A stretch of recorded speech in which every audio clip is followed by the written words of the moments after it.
You're on the beautiful waterfront of Montego Bay. It is breathtaking, full of resorts, and Pier 1 is one of the most famous hangout spots here. This business was started by our parents 30 years ago. It was born out of their passion for entertaining friends, family, just about anybody. Pier 1 is special, it's very unique.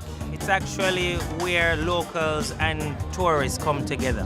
People come here and just chill, get the day all washed off with some alcohol and get their bellies full. Jamaicans party and they want the crowd to feel what you're feeling. If you're having a good time, everybody has to be having a good time. Come to somewhere where there's no stress. Come and listen to some reggae music, sit on the beach, have a drink, and experience bliss.